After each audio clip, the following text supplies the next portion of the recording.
আসসালামু আলাইকুম বন্ধুরা, আপনারা সবাই কেমন আছেন? আশা করি অনেক অনেক ভালো আছেন। আজ আমি বানাবো মাত্র 6টা ডিম দিয়ে খুবই ইউনিক একটা রেসিপি।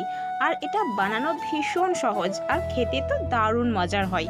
আর এটা রোজকার একঘেয়েমি ডিম রান্না থেকে কিন্তু অনেকটা আলাদা। তো বন্ধুরা, ভিডিওটা শুরু থেকে শেষ পর্যন্ত দেখার অনুরোধ রইল। ভিডিও ভালো লাগলে অবশ্যই একটা লাইক করে দেবেন। আর আপনি যদি আমার চ্যানেলে নতুন বন্ধু হয়ে থাকেন, প্লিজ আমার চ্যানেলটাকে সাবস্ক্রাইব করে আমার পাশে থাকবেন। তো চলুন ভিডিওটা শুরু করা যাক। তো এই রেসিপির জন্য কিছু উপকরণ আমি প্রথমে রেডি করে নিয়েছি।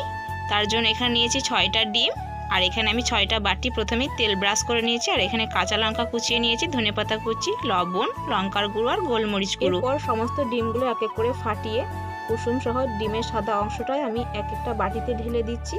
প্রত্যেকটা বাটিতে এক একটা ডিম দেব। আর ডিম দেওয়ার আগে আমি প্রথমে তেল ব্রাশ করে নিয়েছি। তো সমস্ত ডিমগুলো দেওয়া হয়ে গেছে, দেখতে পাচ্ছেন কতটা সুন্দর লাগছে দেখতে। এরপরে ডিমগুলোকে একটু স্পাইসি করার জন্য কিছু মশলা নিচ্ছি। দেখুন, দিয়ে দিচ্ছি কিছু কাঁচা লঙ্কা কুচি। আপনারা এটা ঝাল বুঝে ব্যবহার করবেন, একটু বেশি কমও দিতে পারেন এখানে। তো প্রত্যেকটাতে আমি একটু একটু করে কাঁচা লঙ্কা দিয়ে দিচ্ছি। যেহেতু আমি কম ঝাল খাই তাই কম লঙ্কা দিলাম। এরপর কিছু ধনেপাতা কুচি আমি প্রত্যেকটা ডিমের মধ্যে দিয়ে দিচ্ছি। এরপর আমি প্রত্যেকটা ডিমের বাটিতে 1 চিমটি করে গোলমরিচ গুঁড়ো দিয়ে দিলাম, এতে ডিমের স্বাদটা অনেক ভালো হবে। এরপর দিয়ে দিচ্ছি স্বাদ মতো লবণ।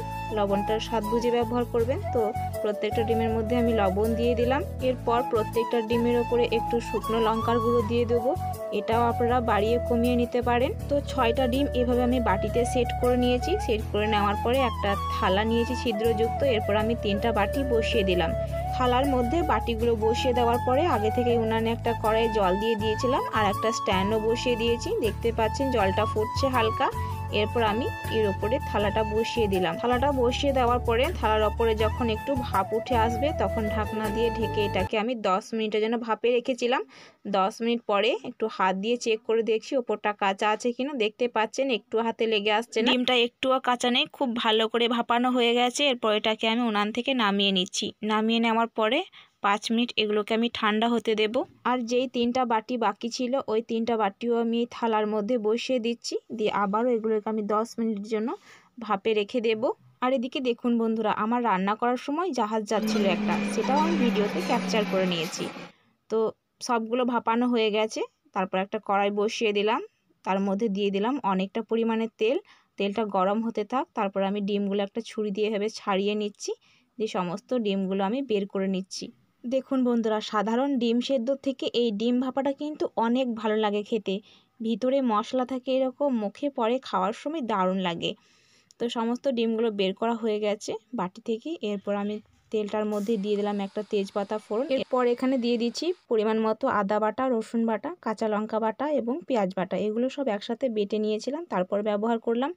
এই মশলা দিয়ে দেওয়ার পরে খুব ভালো করে নাড়াচাড়া করে মিশিয়ে নিচ্ছি। নেওয়ার পরে এখানে দিয়ে দিলাম পরিমাণ মতো হলুদের গুঁড়া আর জিরার গুঁড়া। দিয়ে খুব ভালো করে নাড়াচাড়া করে মিশিয়ে নিচ্ছি। একটু জল দিচ্ছি যাতে মশলাটা না লেগে যায়। দিয়ে আবার খুব ভালো করে কষিয়ে নেওয়ার পরে এখানে দিয়ে দিলাম ধনের গুঁড়ো, স্বাদ মতো লঙ্কার গুঁড়ো। দিয়ে খুব ভালো করে আবারও কষিয়ে নিচ্ছি। কষিয়ে নেওয়া হয়ে গেলে এখানে কিছু কাঁচা লঙ্কা কুচি দিয়ে দিলাম। লঙ্কাটা দিয়ে 1 সেকেন্ড মতো নেড়ে নেওয়ার পরে এখানে স্বাদ মতো লবণ আর ডুমো করে কেটে রাখা টমেটো দিয়ে দিলাম। দিয়ে টমেটোটা দেওয়ার পরে খুব ভালো করে নাড়াচাড়া করে মিশিয়ে নিয়ে মশলাটাকে কষিয়ে নিয়েছি। মশলা কষানো হয়ে গেলে এখানে পরিমাণ মতো জল দিয়ে ঢাকনা দিয়ে ঢেকে এটাকে 5 মিনিটের মতো ফুটতে দিলাম। ফুটে উঠলে এখানে আমি ভাপিয়ে রাখা ডিমগুলো দিয়ে দেবো এক এক করে। তো সমস্ত ডিম ভাপাগুলো দিয়ে 5 মিনিট এটাকে ফুটিয়ে নিলে রেডি হয়ে যাবে অসাধারণ স্বাদের এই ডিমের রেসিপিটা। তো বন্ধুরা দেখুন, এত সুন্দর লাগছে দেখতে, খুবই লোভনীয় আর খেতে কিন্তু দুর্দান্ত স্বাদের হয়।